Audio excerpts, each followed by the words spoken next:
السلام عليكم ورحمة الله، متابعينا الكرام على قناتكم معلومة وريفيو. زي ما عودناكم ان احنا بنتابع معاكم كل جديد. تعالوا النهاردة نشوف معاكم اخر التطورات بالنسبة للي بيحصل تحت كوبري محمد عبد السلام المحجوب. زي ما احنا شايفين كده، احنا في اخر شارع محمد نجيب عند البحر. تمام، وده الكوبري اللي اتعمل على البحر وتم تسميته كوبري محمد عبد السلام المحجوب. محافظ اسكندرية الاسبق الله يرحمه، واللي كان الاسكندرانية وقتها بيسموه المحبوب، ده عشان اللي عمله في اسكندرية وقتها من توسيع للكورنيش والميادين اللي اتعملت. كان في طفرة في اسكندرية في الوقت ده. تمام، تعالوا بقى نكمل معاكم ونشوف ايه اللي بيحصل هنا اسفل الكوبري. زي ما احنا شايفين هنا تم وضع طبقة البوتومين، الطبقة الأولية قبل الرصف. تمام، وهنا زي ما احنا شايفين ده هيبقى المكان اللي هتخرج منه العربيات من محمد نجيب وتتجه في الاتجاه اللي هيودينا ان شاء الله لمحطة الرمل والمنشية، وده هيبقى بديل اشارة سيدي بشر. تمام، تعالوا بقى نكمل معاكم جولتنا النهاردة ونشوف ايه اللي بيحصل كمان في شارع خالد بن الوليد. وتعالوا نكمل معاكم ونشوف. زي ما احنا شايفين هنا ده الكوبري بتاع محمد عبد السلام المحجوب، وهنا في اسفله من الناحيتين منطقة ترفيهية كنا صورناها لكم قبل كده، وكنا ورينا لكم شكلها عامل ازاي والكراسي اللي تم وضعها. هنا بيتم صب الرصيف زي ما احنا شايفين، وده الملف بالنسبة للي قادم من العصافرة وعايز يرجع تاني في الاتجاه بتاع العصافرة. ممكن يلف من تحت الكوبري مباشرة ويروح للاتجاه اللي يوديه للعصافرة. تمام، زي ما احنا شايفين بقى هنا معانا دي المنطقة الترفيهية، تم وضع سور خرساني وعليه سور حديد من فوق. تمام، وهتبقى منطقة ترفيهية للناس تقعد فيها، او لو في اطفال عايزين يلعبوا هتبقى مساحة مفتوحة يقدروا يستخدموها كقعدة او تمشية. يعني هتبقى تحت الكوبري هنا. في ناس طبعا انتقدت الوضع ده، بس هو الوضع ده احسن من الكوبري يبقى اسفله مثلا المتسولين والمشردين ويبقوا تحت الكوبري، والكوبري يبقى ريحته وحشة والكلام ده كله، او تتعمل نصبة شاي او الكلام ده. ف خلينا نشوف في الايام اللي جاية ايه اللي هيتم. تمام، بس اهو شكل جمالي احسن ما يبقى حاجة تانية تحت الكوبري. تمام، خليكم بقى معانا ونكمل. وادي كمان في كشافات اتركبت عشان تنور هنا تحت الكوبري. خلينا نكمل معاكم ونشوف. يعني ادي قدامنا اهو احنا كده في الاتجاه اللي يودينا محطة الرمل والمنشية، وهيبقى هوريكم بقى الملف اللي ممكن تلف منه تحت الكوبري هنا وترجع تاني في الاتجاه بتاع العصافرة. احنا لسه مكملين معاكم تحت الكوبري هنا، ودي دخلت او الدخلة الوحيدة بالنسبة للمنطقة الترفيهية. ده هيبقى البوابة بتاعت المنطقة الترفيهية، وهيبقى في فرد امن طبعا قاعد بيراقب الوضع هنا. خلينا بقى نكمل معاكم جولتنا ونشوف الملف اللي هنا اللي هيودينا في الاتجاه بتاع العصافرة تاني.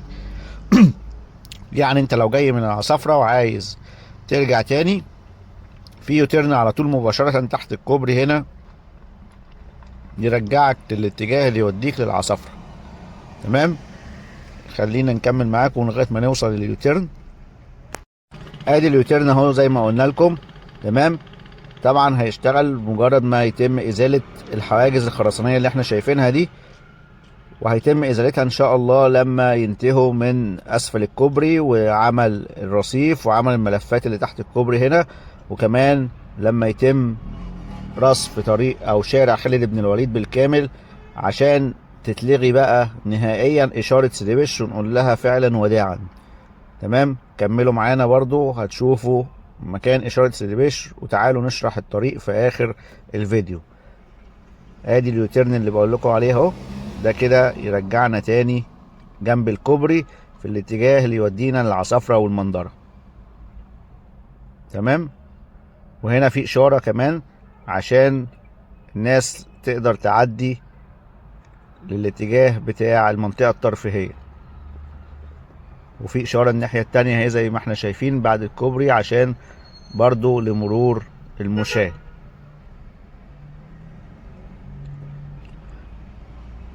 ادي زي ما احنا شايفين اهو قدامنا، وادي الدخلة دي اللي هتودينا مباشرة لمحطة الرمل والمنشية. وادي طبقة البوتومين اللي بتتحط تتجهز خلاص، وبعد كده هيبقى في طبقة الرصف الأخيرة أو طبقة الأسفلت الأخيرة. تمام. تعالوا بقى نكمل معاكم ونروح لشارع خالد بن الوليد ونشوف ايه اللي بيحصل في خالد بن الوليد. بصوا بقى معانا، احنا كده متجهين لشارع خالد بن الوليد. تمام. وده هيبقى الشارع رئيسي خلاص بعد الغاء اشارة سيدي بشر. زي ما احنا شايفين عند كمال سعد هنا هيتم برضو تصغير الرصيف عشان الخروج من الشارع يبقى سهل، وهينزلنا على طول في الاتجاه بتاع محطة الرمل من تحت كوبري محمد عبد السلام المحجوب. ادي دخلنا معاكم الشارع اهو. الشارع ده بدل ما هيبقى دخول زي ما السهم بيقول كده والعربية عدت، لا هيبقى خروج ويعدي من تحت الكاميرا المعدنية اللي قدامنا دي. تمام. يبقى خروج ويودينا على طول في الاتجاه بتاع محطة الرمل والمنشية بدون اي تقاطعات وبدون اي اشارات. تمام. ادي زي ما احنا شايفين بقى. تعالوا نكمل الشارع ونشوف ايه اللي حصل في الشارع جوه. هو طبعا كان في بيان للمحافظة ان هيتم اغلاق الشارع لمدة 15 يوم، يعني لغاية يوم 1 نوفمبر، لكن ما تمش اغلاقه كليا لان طبعا في بنوك وفي شركات وفي كذا حاجة هنا في الشارع، فتم اغلاقه جزئيا من عند شارع الحزب الوطني. تمام. ادي زي ما احنا شايفين احنا كده عند شارع الحزب الوطني، تم اغلاقه بقى من هنا. تم اعادة تأهيل الشارع ورفع كفاءته، وتم رصف الطريق زي ما احنا شايفين لغاية ما نوصل عند فندق رمادة او الهيلتون. تعالوا نكمل معاكم برضو ونشوف بقية الشارع عامل ازاي. ادي زي ما احنا شايفين تم طبعا رفع كفاءة الشارع والبنية التحتية اتظبطت هنا. طبعا هيبقى شارع رئيسي خلاص زيه زي البحر. كل الركنات اللي احنا شايفينها دي مش هتبقى موجودة بعد ما يتم تشغيل الشارع فعليا، عكس الاتجاه. هيبقى جاي من مسجد سيدي بشر هينزل على محمد نجيب، ومن محمد نجيب لتحت الكوبري او اسفل الكوبري يعني لغاية ما نعدي الناحية التانية في الاتجاه بتاع محطة الرمل والمنشية. وادي زي ما احنا شايفين قدامنا اهو هنوصل معاكم لغاية فندق رمادة او فندق الهيلتون، وهنشوف بقية الطريق عامل ازاي. تم رفع كفاءة الطريق بالكامل من اول الحزب الوطني لغاية فندق رمادة. تعالوا بقى نكمل ونشوف عند مسجد سيدي بشر كمان ايه اللي بيحصل، ونقول لكم على الطريق هناك ماشي ازاي. كل الركنات اللي احنا شايفينها دي مش هتبقى موجودة خلاص. تمام. تعالوا بقى نكمل معاكم لغاية ما نوصل عند مسجد سيدي بشر ونشوف الإشارة هناك ونشرح الوضع هيبقى ازاي بعد ما يتم إلغاء الإشارة. ادي احنا كده ظهرنا لمسجد سيدي بشر. تمام. على يميننا خالد بن الوليد، وعلى شمالنا برضو بقية الشارع بتاع خالد بن الوليد اللي هو شارع فندق رمادة. اللي على اليمين هنا هيستمر يمين زي ما هو، مش هيتم عكس اتجاهه، يعني هتاخد الشارع يمين في شارع خالد بن الوليد لغاية ما توصل لنهاية الشارع على البحر. تمام. اليمين اللي قدامنا ده الشارع اللي قدامنا ده على طول ده هيكمل معانا عادي يمين، مفيش اي مشكلة فيه.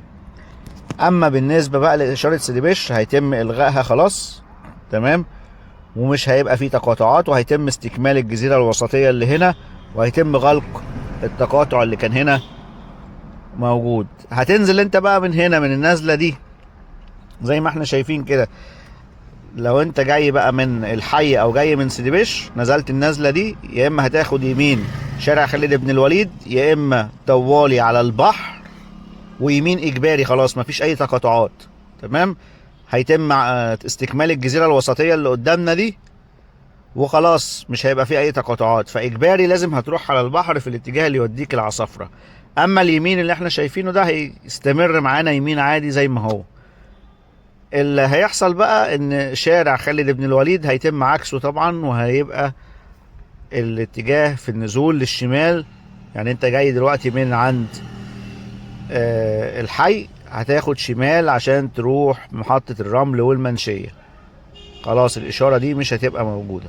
تمام، هتكمل بقى شمال لغاية ما توصل لمحمد نجيب، ومن محمد نجيب تروح لتحت الكوبري في اتجاه محطة الرمل والمنشية. تمام، ده كده هيبقى الطريق بعد ما يتم إلغاء إشارة سيدي بشر. خلاص هنا بقى الإشارة دي هنقول لها وداعا بحلوها بمرها، لأن كانت إشارة فعلا رخمة جدا. كانت يعني ممكن تقفل عليك مرة ومرتين وانت واقف في مكانك. لكن خلاص الازدحام ده مش هيبقى موجود ان شاء الله بعد كده، بعد ما يتم إلغاء الإشارة وتحويل الطريق إلى شارع محمد نجيب، ومنه أسفل الكوبري للطريق بتاع محطة الرمل والمنشية. بكده تكون انتهت جولتنا النهاردة. نشوفكم إن شاء الله على خير في فيديوهات جاية كتير، وبإذن الله لما يتم إلغاء الإشارة وتحويل الطريق هنبقى معاكم زي ما عودناكم. بنصور معاكم كل جديد بيحصل في اسكندرية. تمام، فما تنسوش اللايك والشير عشان يوصلكم كل جديد ان شاء الله. ونشوفكم ان شاء الله على خير في فيديوهات جاية كتير، والسلام عليكم ورحمة الله.